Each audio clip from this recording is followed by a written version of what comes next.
a Deus. Amados, muitas vezes o ser humano ele vive dizendo que gostaria de uma vida nova.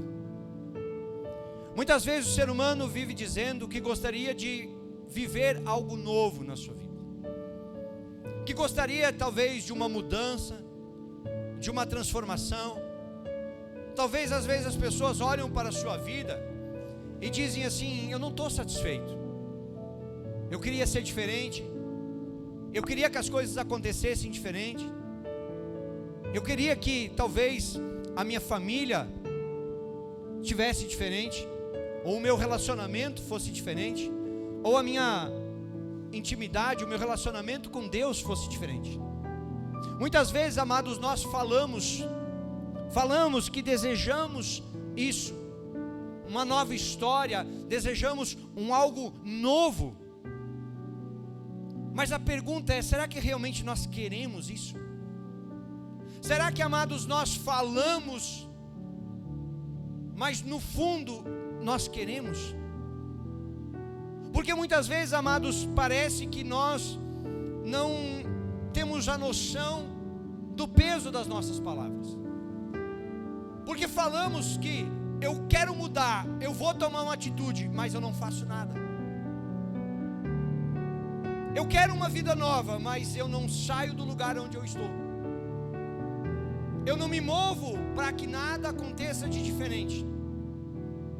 Então eu estou muitas vezes falando uma coisa, mas na realidade eu não estou me movendo para que nada aconteça de acordo com aquilo que eu estou falando. Então eu digo o que quero, mas eu não faço nada para que aconteça. Você está entendendo? Quantas vezes, amados, nós projetamos, nós sonhamos, nós idealizamos, desejamos viver coisas novas, desejamos resolver problemas, desejamos uma nova história, uma nova vida, e nós sabemos, amados, que isso é possível, mas isso só vai acontecer se nós fizermos uma coisa: darmos o primeiro passo. Porque enquanto, amados, que eu ficar apenas falando, enquanto que eu não colocar as minhas palavras em ação, eu não vou viver algo novo, eu não vou resolver nada na minha vida. As coisas, elas vão continuar exatamente como elas estão. E aí, amados, a pergunta que eu faço para você, para te despertar: você realmente quer viver algo novo de Deus na tua vida? Mas não me responda, eu quero que você pense. Você realmente quer que Deus faça algo novo na tua vida? Você quer realmente viver aquilo que Deus tem para a tua vida? Vai pensando. Você está disposto a fazer aquilo que for preciso para conseguir viver aquilo que você gostaria? Por que eu quero que você apenas pense? Porque se eu perguntasse para você quem quer viver algo novo, você diria amém.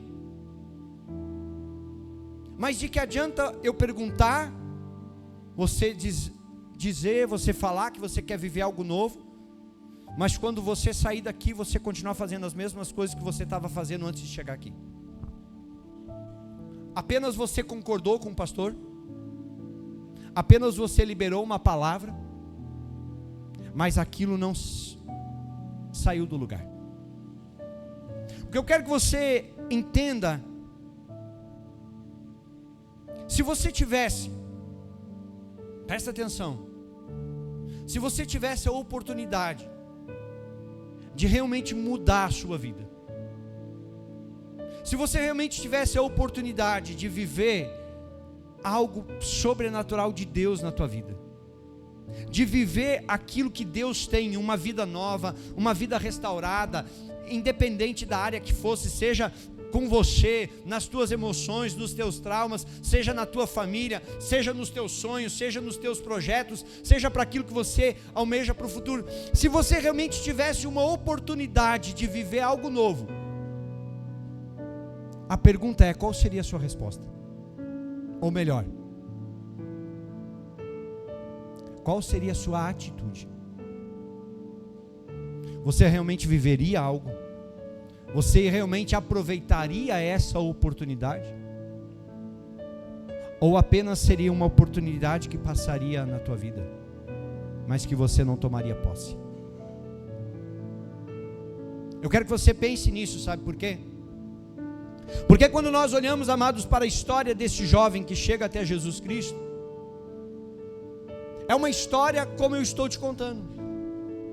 Uma história de alguém que chegou para Jesus e disse: Senhor, eu quero, o que eu preciso fazer para herdar o reino dos céus? Ele estava diante de Jesus, ele estava diante da oportunidade da vida dele. E diante de Jesus, ele faz a pergunta que ele deveria fazer: Senhor, o que eu preciso fazer? Muitas vezes, amados, nós temos a mesma oportunidade hoje. Muitas vezes, muitas pessoas têm a mesma oportunidade, com as suas vidas destruídas, estão com as suas famílias destruídas, tem a oportunidade de ver Jesus Cristo entrar na sua vida, entrar na sua casa, mudar a sua vida, mudar a sua história, mas as pessoas perdem a oportunidade. A oportunidade, ela passa em branco.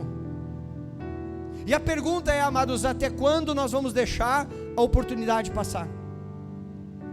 Até quando nós vamos ver a possibilidade de uma vida nova, a possibilidade de viver o melhor de Deus, a possibilidade de desfrutar aquilo que realmente Deus tem para a nossa vida?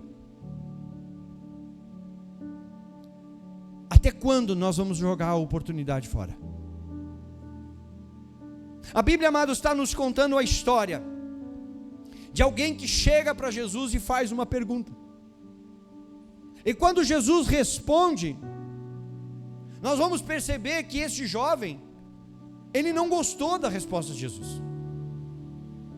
Muitas vezes eu e você também não gostamos da resposta de Jesus. O que eu e você nós temos que entender é que o Evangelho de Cristo, ele não veio para nos agradar. O Evangelho de Cristo, ele veio com poder para mudar, transformar, restaurar, curar, libertar a minha vida e a sua vida. Esse é o Evangelho de Cristo. É o Evangelho que tem o poder de pegar alguém que estava no fundo do poço e fazer tudo novo. É o Evangelho que tem o poder de pegar alguém que estava com a sua vida destruída e restaurar tudo. Alguém que as pessoas olhavam, muitas vezes família dizia assim: esse aí não tem mais jeito, esse aí tem que largar de mão, esse aí não muda mais, esse aí vai morrer desse jeito. Quantas vezes as pessoas, talvez você possa ter ouvido isso, de alguém que te disse: contigo não tem mais jeito. O Senhor vai lá, te pega do fundo do poço e diz assim: mas na minha mão tu tem jeito.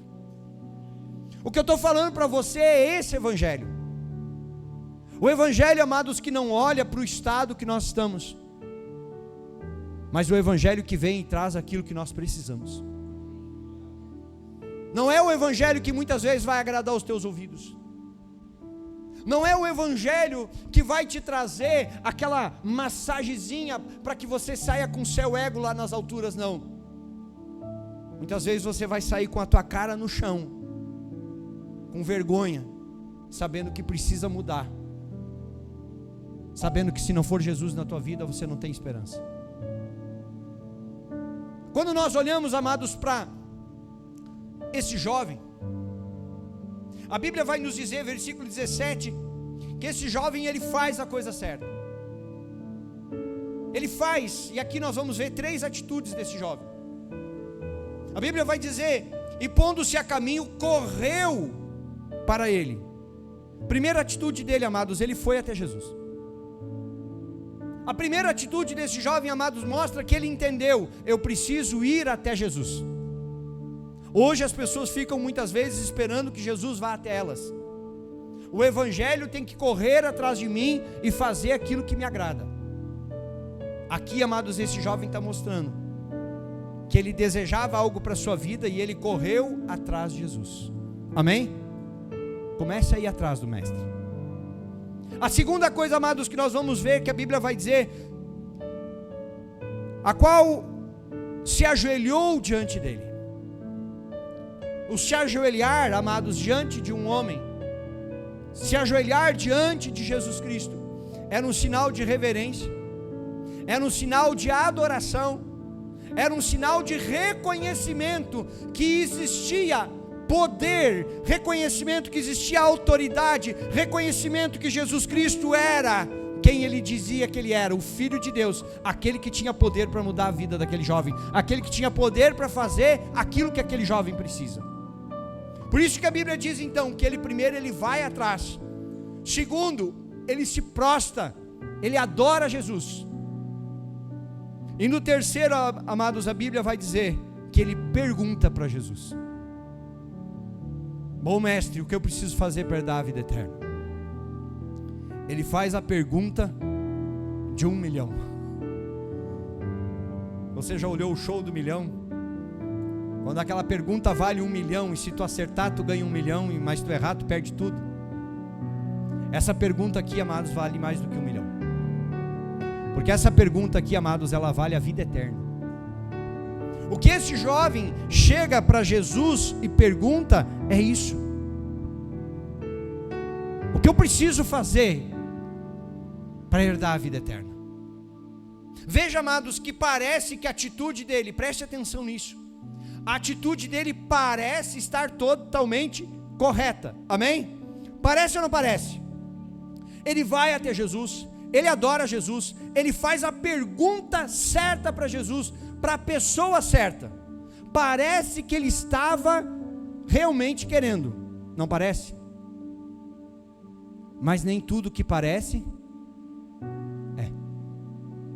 Nem tudo aquilo que muitas vezes parece ser é. Às vezes, amados, um sorriso no rosto não significa que a pessoa é boazinha, não. Também não significa que a pessoa está feliz. Às vezes, amados, uma cara emburrada não significa que a pessoa está braba, não. Às vezes, amados, nós nos deixamos levar pela aparência e não prestamos atenção realmente naquilo que é o verdadeiro. Nós nos deixamos nos enganar muito fácil. Por isso que Jesus Cristo responde da forma como respondeu. Porque quando ele chega para Jesus, ele diz: bom mestre. Qual é que foi a resposta de Jesus? Por que me chamas bom? Ninguém há bom senão um que é. Jesus já deu uma pegadinha de leve assim.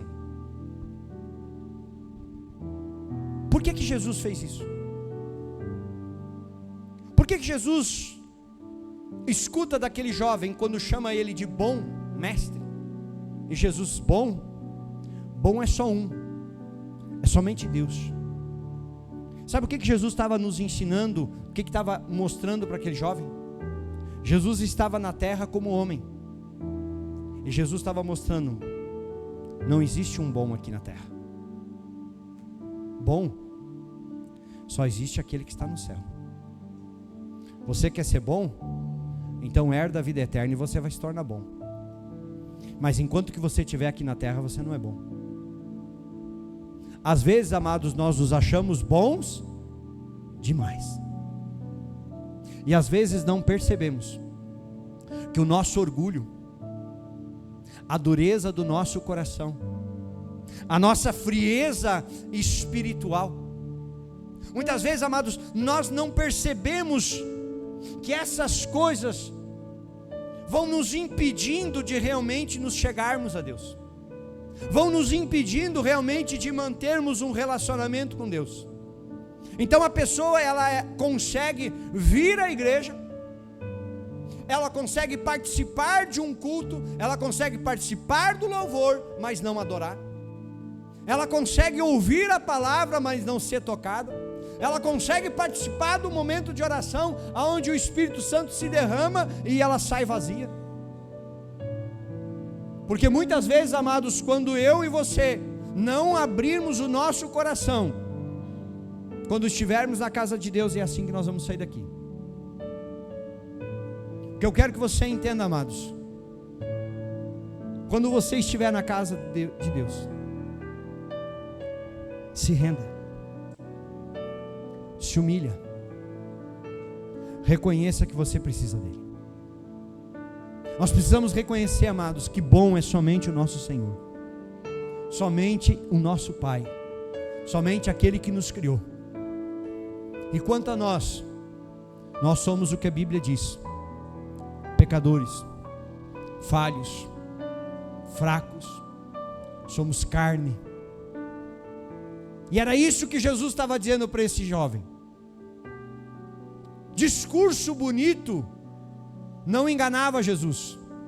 Discurso bonito não enchia os ouvidos de Jesus. Porque várias vezes os fariseus chegaram com discursos bonitos para Jesus Cristo, mas o intuito deles, sabe qual era? Prender Jesus para matar. Então, amados, Jesus estava vacinado contra palavras que inflam o nosso ego. Nossa, mas como tu é bom, hein? Nossa, tu é o melhor. Jesus não deixava isso entrar no coração dele, porque ele sabia: bom é o meu Pai. Nem ele se atreveu a dizer que ele era bom. Ele atribuiu toda a honra e toda a glória para quem? Sempre para Deus. Jesus não veio para fazer a sua vontade. Jesus não veio para atrair glória para si. Jesus veio para fazer a vontade do Pai. Veio para que o nome do Pai fosse exaltado. Por isso, amados, que quando a conversa segue, Jesus vai dizer para eles, versículo 19: aí, você conhece os mandamentos? Ele faz uma pergunta e já dá a resposta: não mate, não cometa adultério, não furte, não dê falso testemunho, não defraude ninguém, honre seu pai e sua. Aqui ele pega 6 mandamentos e larga na lata do homem. E aí? Tu cumpre isso? Tu conhece os mandamentos? Mas, amado, se você prestar atenção, todos esses mandamentos se referem a quem? Ao meu relacionamento com pessoas, com o próximo. Ele está dizendo: não mate, não cometa adultério, está relacionado ao teu casamento, não furte, não pegue no que não é teu, não dê falso testemunho, cuida da tua língua, deixa de ser mentiroso, não defraude ninguém, honre pai e mãe. O que ele está dizendo? Ele está falando: como é que você está aqui diante das pessoas? Como que eu e você estamos diante das pessoas? Se quando nós olhamos para a Bíblia, e a Bíblia vai nos dizer que Jesus Cristo conseguiu resumir a lei em 2 mandamentos. Primeiro, amar a Deus acima, com teu coração, com as tuas forças, com teu entendimento, com tudo. E aí ele diz assim: agora ama o próximo como a ti mesmo. Então ele está dizendo assim, ó, se tu fizer tudo isso, se tu fizer, tu está amando as pessoas, tu está bem aqui. Vamos ver como é que tu está aqui agora. Porque às vezes, amados, nós não conseguimos entender o que Jesus fez na cruz. Jesus, quando ele estava naquela cruz, ele estava de 2 formas: vertical e horizontal, não é? Ele estava em pé, mas ele estava com seus braços. Então ali ele estava mostrando com o Pai e com o próximo. Aqui ele estava perguntando: como é que tu está com as pessoas? Sabe o que ele disse? Olha o que ele disse. 20. Então o homem respondeu: mestre, tudo isso tenho observado desde a minha... Pensa num cara bom. Eu cumpro toda a lei, eu faço tudo isso. Eu não roubo, eu não mato, eu não adultero, eu não defraudo ninguém, eu honro meu pai e minha mãe. Nossa, estou com tudo em dia. Muitas vezes, amados, nós olhamos para nós e achamos que está tudo em dia. O interessante, amados, é que quando Jesus Cristo olha para mim, para você, isso aqui não chama a atenção dele.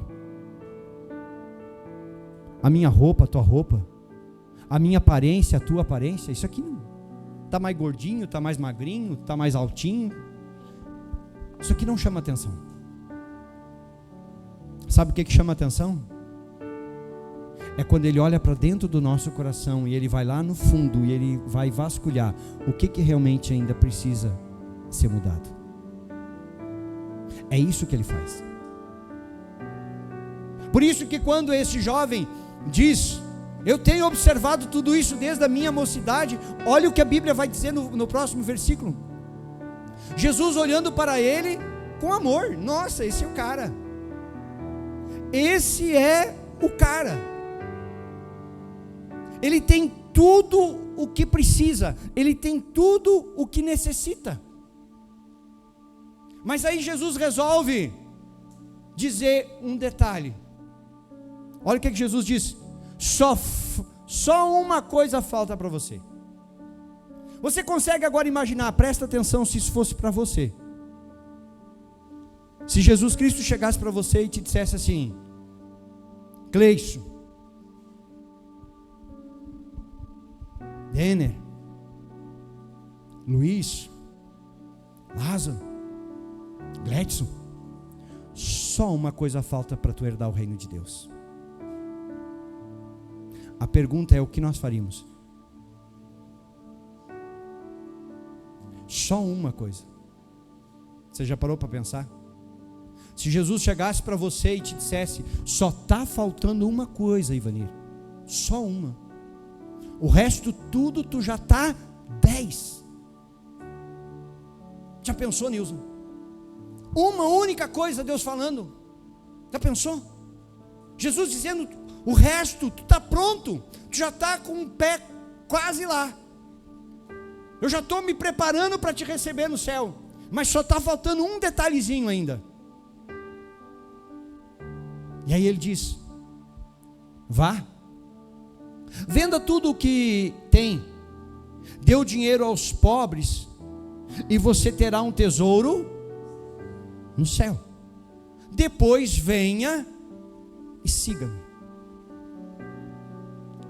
Sabe o que Jesus disse para ele? Renuncia tudo por minha causa. A pergunta é: o que eu e você estamos dispostos a renunciar por causa de Jesus? Porque muitas vezes, amados, nós estamos em Cristo, mas ainda continuamos apegados a coisas. Muitas vezes nós ainda estamos nos segurando, nos apegando a detalhes que podem fazer, amados, a diferença entre a nossa salvação ou não. Muitas vezes, amados, as pessoas vão pegar e pensar assim: então Jesus só queria o dinheiro dele? Não, Jesus não queria o dinheiro dele. Jesus não precisava do dinheiro dele, porque quando estava Jesus pregando para uma multidão de 5.000 homens, mais as mulheres e as crianças, e aí apareceu quantos pão? 5. Quantos peixes? 2. Jesus disse assim: tem problema, já tem o suficiente, senta todo mundo aí, vamos comer todo mundo. Orou, multiplicou, e quantos cestos sobrou? 12. A pergunta é: será que Jesus estava precisando do dinheiro desse jovem? Não. Sabe o que Jesus estava querendo dele? Porque Jesus sabia onde o coração dele estava. Lembra que eu falei para você que Jesus não olha para o nosso exterior? Ele vai e ele olha para o fundo do nosso coração para ver realmente onde ele está. Qual o lugar que Jesus ocupa na nossa vida? Ele é prioridade? Ele está no centro da nossa vida? Não, pastor, mas eu estou na igreja. Não, eu estou perguntando se Cristo é a prioridade na tua vida. O estar na igreja é um detalhe. é uma consequência. Deveria ser a consequência de quem está em Cristo. O problema é que nem sempre é. Jesus diz assim, ó: venda tudo que você tem, dê aos pobres, e você terá um tesouro no céu. Sabe o que nos diz em Mateus capítulo 6, versículo 19? Coloca para nós: não acumuleis tesouros sobre a terra, aonde as traças e a ferrugem corroem, e aonde ladrões escavam e roubam, mas ajuntem tesouro no céu, aonde a traça e a ferrugem não corroem, onde ladrões não escavam nem roubam. Porque onde estiver o seu tesouro, aí estará também o seu. Aonde estiver o seu tesouro, aí estará também o seu. Aonde estava o coração daquele homem, daquele jovem? Era isso que Jesus estava mostrando para ele: o teu coração está na riqueza. Tu pode cumprir todos aqueles mandamentos, mas o teu coração está na riqueza. Olha o que ele vai seguir dizendo: os olhos são a lâmpada do corpo. Se os seus olhos forem bons, todo o corpo será cheio de luz. Se porém os seus olhos forem maus, todo o seu corpo estará em trevas. Portanto, se a luz que existe em você são trevas, grandes trevas. Como é que estão os nossos olhos? O que realmente nos chama a atenção? Porque os olhos, nós vemos aquilo que está diante de nós, não é? E a pergunta é: o que nos chama a atenção? O que rouba a nossa atenção? O que tem roubado a nossa atenção? Ou talvez, o que tem roubado o lugar de Jesus, que tem conseguido nos tirar o foco? Olha o que ele vai dizer no versículo 24: ninguém pode servir a dois senhores, porque ou irá odiar um e amar o outro, ou irá se dedicar a um e desprezar o outro. Vocês não podem servir a Deus e às riquezas. Sabe o que Jesus está falando? Ele não está dizendo que você tem que ser pobre. Ele não está dizendo isso. Ele está dizendo: você não pode amar a riqueza. Você não pode amar a riqueza acima de Deus. Você não pode amar o teu cônjuge acima de Deus. Você não pode amar os teus filhos acima de Deus. Você não pode amar o que você tem acima de Deus, porque se você fizer isso, você já está pecando. Mas pastor, como é que eu não vou amar? Então o senhor está dizendo que o senhor ama mais a Deus do que a sua esposa? Sim, porque se não fosse Deus eu não teria nem esposa. Foi Deus que me deu. Olha o presente que Deus me deu. Então eu tenho que ser grato a Deus. E os seus filhos, pastor? Os meus filhos foram mais 2 presentes de Deus. E eu tenho que orar e agradecer e dizer: Deus, muito obrigado, porque o Senhor me amou ao ponto de me dar uma esposa abençoada e me dar 2 filhos. Você está entendendo? Por que muitas pessoas, amados, se perdem na sua vida cristã? Porque muitas vezes, amados, não é a riqueza,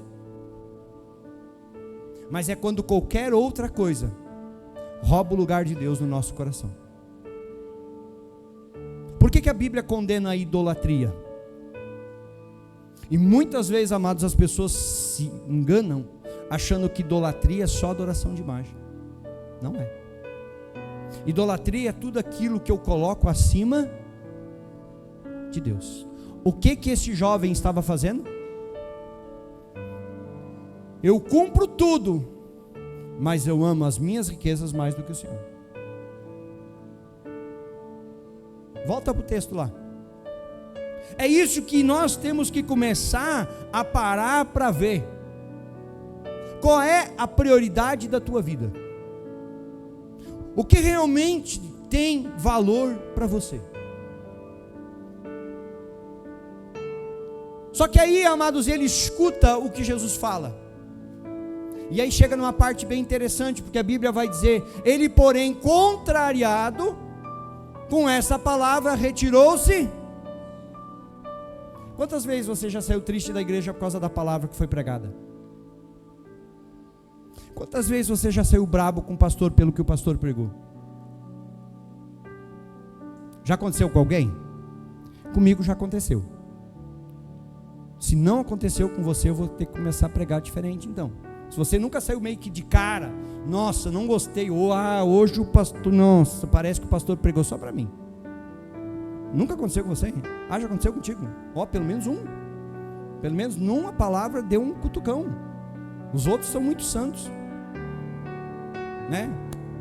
Quando a gente é santo demais, a palavra nem nos toca, a palavra nem nos confronta, né? Ainda bem que pelo menos eu e tu, né, Leonete? A palavra nos confrontou. Amados, eu me lembro da minha conversão, que às vezes eu saía da igreja, eu saía indignado.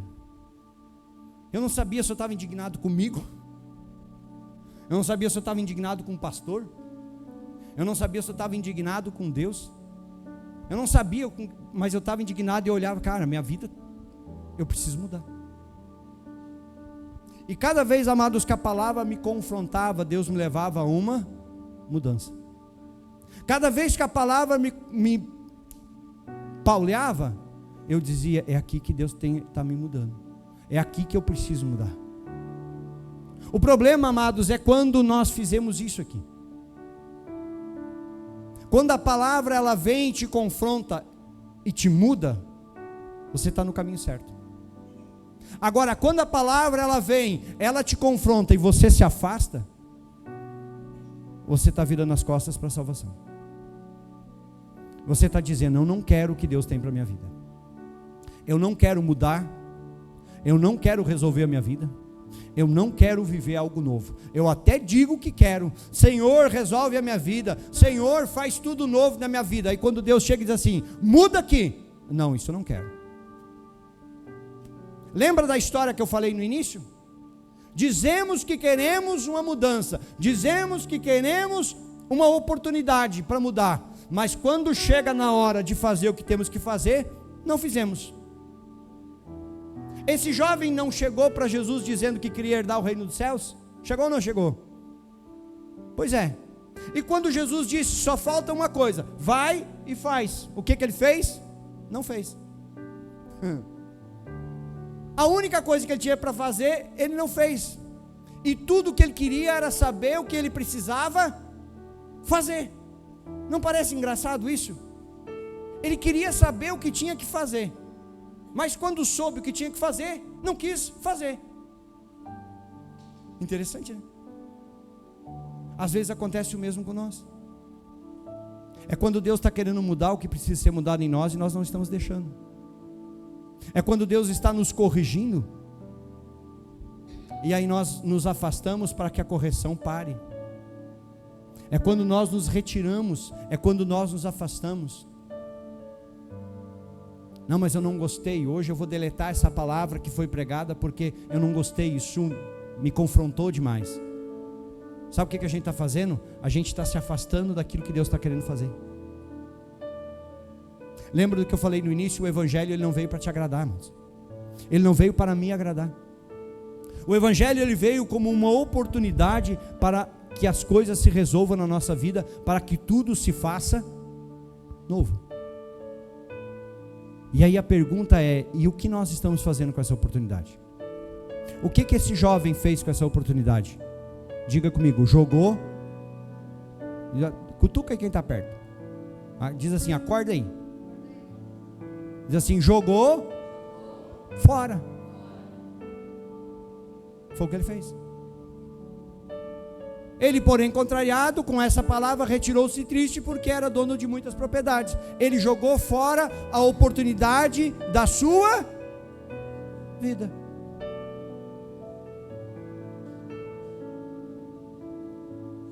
Deus está falando ao teu coração da oportunidade que Ele está te dando, da oportunidade de uma vida nova, da oportunidade de uma transformação, da oportunidade de ser filho de Deus, da oportunidade de viver as promessas de Deus, e que muitas vezes nós estamos deixando passar. Porque Deus está dando o melhor. Na realidade, Deus já deu. Ele entregou o Filho dele para que morresse por mim e por você. E muitas vezes nós não estamos fazendo caso do que Jesus fez na cruz. Muitas vezes nós não estamos valorizando. Muitas vezes, amados, nós não estamos honrando o que Cristo fez naquela cruz. Você está entendendo isso? A atitude desse jovem, amados, foi isso. A palavra, amados, ela vai entrar na nossa vida e ela vai fazer isso. Ou ela nos muda, ou nós nos mudamos. Sabe o que diz? Tem um texto interessante que Paulo fala para Timóteo, em 2 Timóteo capítulo 4, versículo 1, olha o que ele diz: diante de Deus e de Cristo Jesus, que há de julgar vivos e mortos, pela sua manifestação e pelo seu reino, peço a você com insistência. Paulo agora faz um pedido para Timóteo.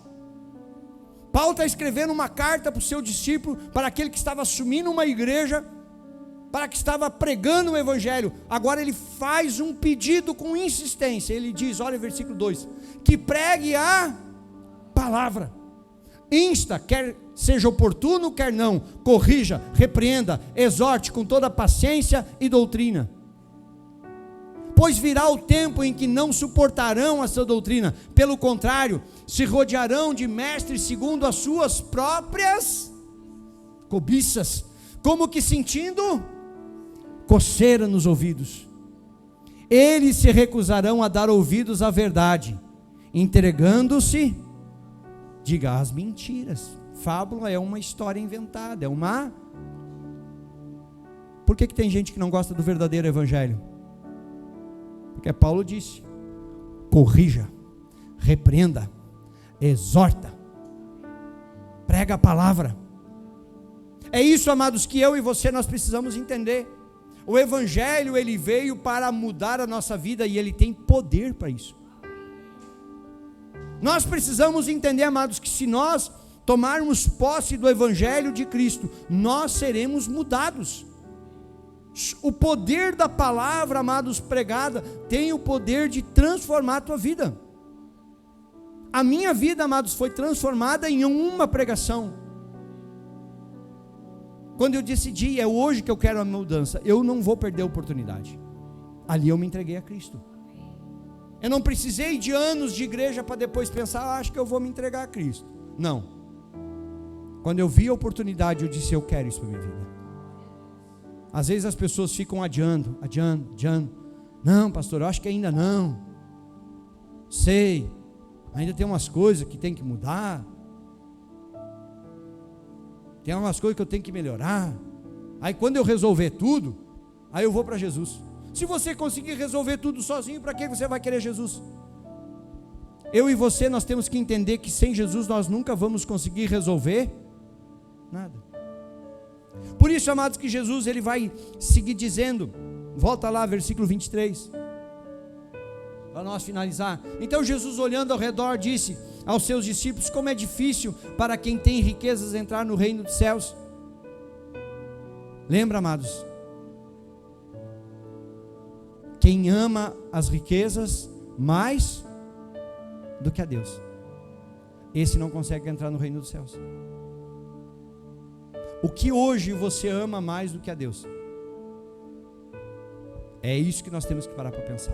Olha o que Jesus vai seguir dizendo no versículo 24. Os discípulos estranharam essas palavras, mas Jesus insistiu em lhes dizer, filhos, como é difícil entrar. É difícil, sabe por quê?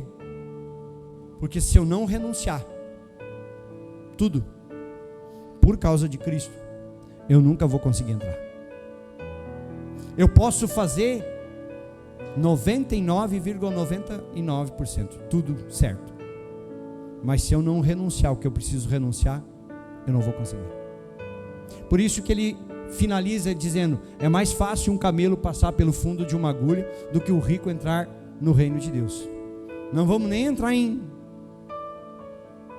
tese teológica para nós discutir o tamanho da agulha e o tamanho do camelo, né? Que às vezes as pessoas vão se apegar a isso, mas que tamanho era essa agulha? O camelo era um camelo adulto ou era um camelo filhote? Era um camelo de brinquedo? Que quando eu não quero, eu vou me apegar em detalhes, para que eu não viva a palavra. Pastor, eu quero saber o tamanho da agulha, e eu não quero saber o que eu preciso renunciar, eu quero saber o tamanho da agulha. Eu quero saber quantos dias tinha esse camelo. É isso que eu quero saber. Quando a pessoa vem com esse tipo de conversinha, sabe o que é isso? É alguém que não quer abrir mão, é alguém que não quer renunciar, é alguém que quer viver uma fé da boca para fora, mas não quer praticar. É quando eu me apego a detalhes. De onde veio Deus? Não sei. O dia que eu subi eu pergunto para Ele. Mas eu me apego ao detalhe, por quê? Porque eu não quero cumprir o que a Bíblia me ensina. Só se apega a detalhes, amados, quem não quer cumprir o que a Bíblia está te dizendo. Por isso que Jesus Cristo olha para toda essa situação, fala a respeito, olha o versículo 26, eles ficaram muito admirados, dizendo entre si, sendo assim, quem pode ser salvo?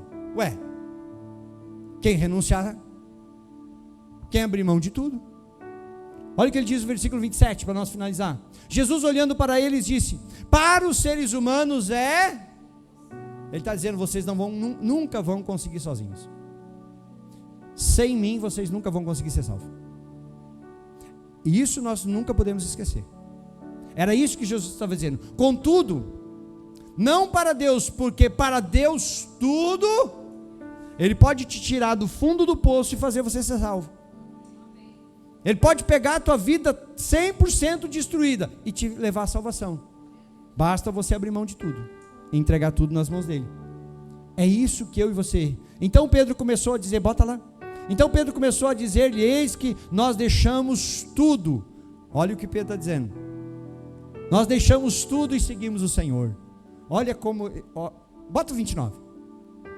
Jesus respondeu, em verdade lhes digo que não há ninguém que tenha deixado casa, irmãos, irmãs, mãe, pai, filhos ou campos, por minha causa e por causa do Evangelho, agora vem algo tão lindo, que não receba no presente 100 vezes mais casas, irmãos, irmãs, e mães, e filhos, e campos, com perseguição. Ué? Tu vai receber 100 vezes mais com perseguição. Tu vai receber 100 vezes mais no mundo, não aqui, no porvir, quando tu estiver lá no céu. Mas não te esquece que quando tu receber aqui, as lutas elas vão vir. Jesus disse, já vai te colocando em pé, que no mundo nós teríamos. Então, amados, quando a luta vier, quando a luta bater a tua porta, não te desespera não.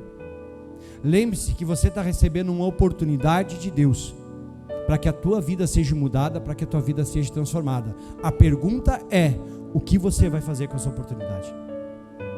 A pergunta é, o que você vai fazer? Você realmente quer resolver?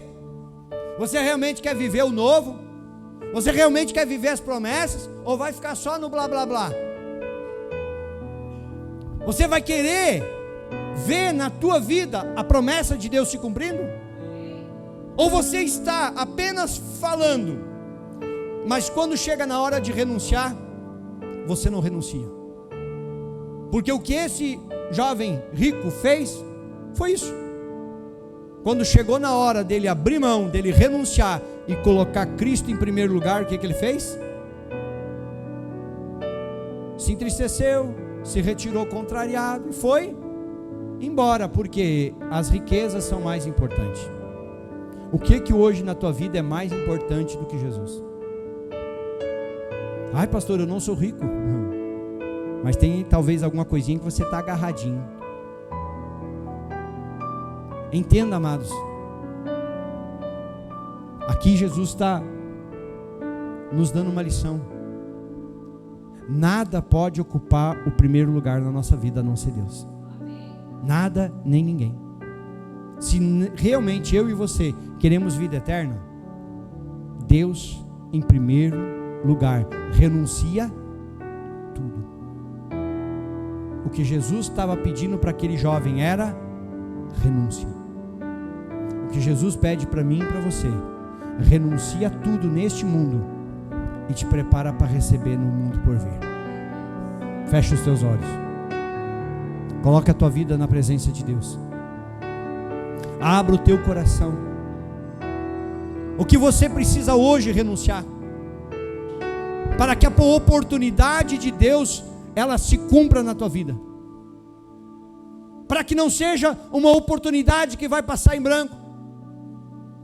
Deus está te dando hoje uma oportunidade, talvez de você escrever o teu nome no livro da vida, se você ainda não desceu as águas do batismo. Deus talvez está te dando uma oportunidade de você se voltar para Ele, de você tirar tudo aquilo que te afastou. Talvez seja uma mágoa, uma tristeza, uma decepção, uma dor. Talvez coisas aconteceram na tua vida e que hoje ocupam o primeiro lugar no teu coração, e que muitas vezes hoje Deus não consegue ocupar. Mas aí Deus está te dizendo nessa noite: então chegou o dia de você renunciar. Chegou o dia de você olhar para dentro de você, para no fundo do teu coração, e ver o que você precisa renunciar. É a tua dor? É o teu orgulho? É o teu achismo?